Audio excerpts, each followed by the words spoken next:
Remember, let us know your thoughts on the content of this video. Do you agree or disagree? And what solutions are you implementing?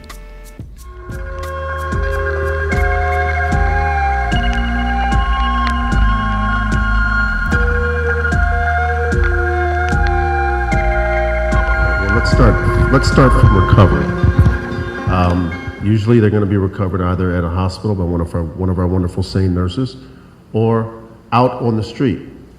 And you have to understand that these victims are at their absolute lowest point in their lives. They may not know it, but they are at their absolute lowest. They have no self-esteem.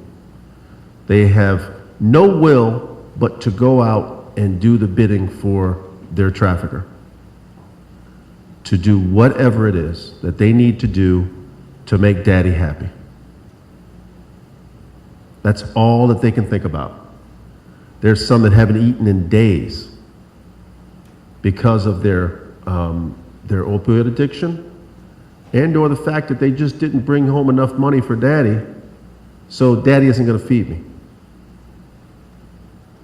And that motivates them to go out to make more money so they can get a simple meal.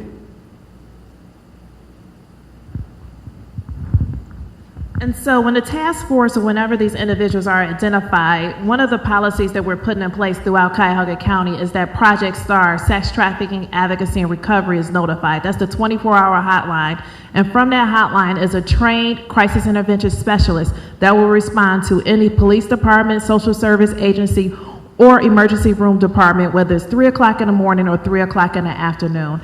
And the individual will start working with that recovered person immediately.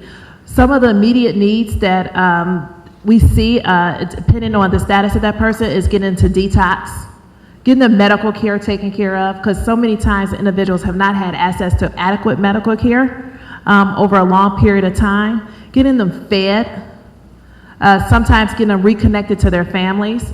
And then at that point, when the hospital is ready to discharge them, we have to figure out where they're going to go. And for juveniles in Cuyahoga County, we have absolutely almost no place for these individuals to go. Sometimes our SANE facilities or hospitals are allowed to do an admit where they keep the patient overnight for observation for 24 hours so we can start working on a location and working with DCFS. It's not a lot of beds here. Our beds are full for foster care, for other kids that have been removed from their homes. Some of our youth have to go 3 or 4 counties away, sometimes for safety purposes. If the juvenile has an open warrant, we will help get them placed in the juvenile detention center. And I know that sounds bad because I'm against locking up a victim. But in this moment, it's actually one of the safest things to do as long as they're there for only a day or two, a couple days, so we can get them to a safe house through juvenile court. When we are allowed to get them into a safe place for 21 days. It's a 21 days bed. So that's one of the good things. If we have an adult, we do have a shelter here in Cleveland for human trafficking victims where we get them inside of that shelter, start working with them along with that shelter. But sometimes that's not a safe place for that individual. And one of the things that happened where John was talking about, because they're not focused on self, they're focused on other, typically that trafficker in that moment when they're recovered, is what we call trauma bonding. Trauma bonding is sort of like Stockholm Syndrome. Remember Stockholm Syndrome? So trauma bonding is sort of like that, where that victim has such a strong connection to the trafficker because no matter how bad he treated him or her, he was providing for the basic needs. And so when you take those basic needs away, it's really scary. Where are they going to get it from? Where are they going to eat? Regardless if they only ate once a day, they were eating. Where are they going to sleep? And for some people, they have been failed by the system so much, they have no trust in the system. If you're talking about an adult female who's been recovered and she's in her 20s or 30s, you know life when she was 12 or 13 years old was horrible.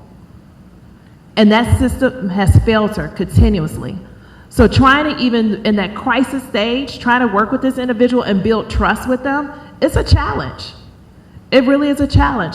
But as service providers, we have to be up for the challenge, understanding the population that we're working with and understanding we might have to right other people wrongs because they have been failed so much. And that's where we have to dig up, roll up our sleeves, put the boots on, and get to work. Because that moment in that crisis stage is where, hey, maybe that moment when they're recovered, they're not ready to leave the life. And that's something that, for one of my people on my team, it was a challenge because she just stopped hearing the same people come back over and over and over again. But when she needed her, she picked up the phone and called. So that's why it's so important in that crisis stage, just to build a relationship, because they may leave.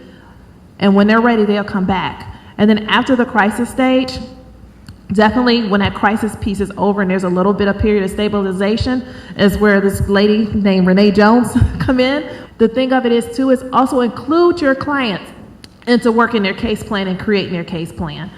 The worst thing to do is when a person engaged with the system, that they take on that maternalistic or paternalistic type of mentality like the trafficker.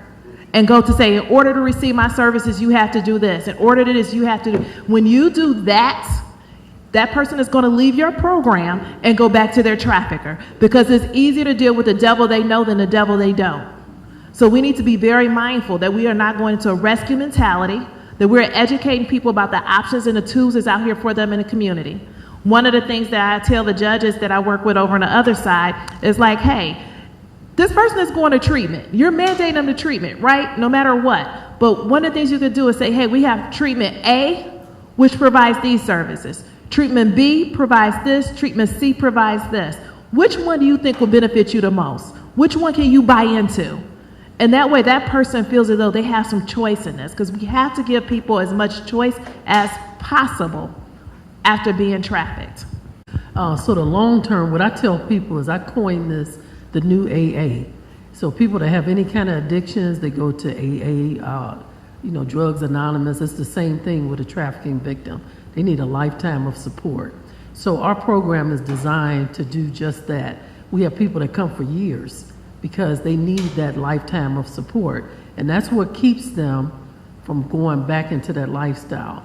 Because these traffickers have taken advantage. They find a vulnerability, low self-esteem. You heard Annette say in the video how she couldn't figure out why she kept going back out there. Because once you get past all taking care of the drug or alcohol addiction, it's all those other things that need to be taken care of. So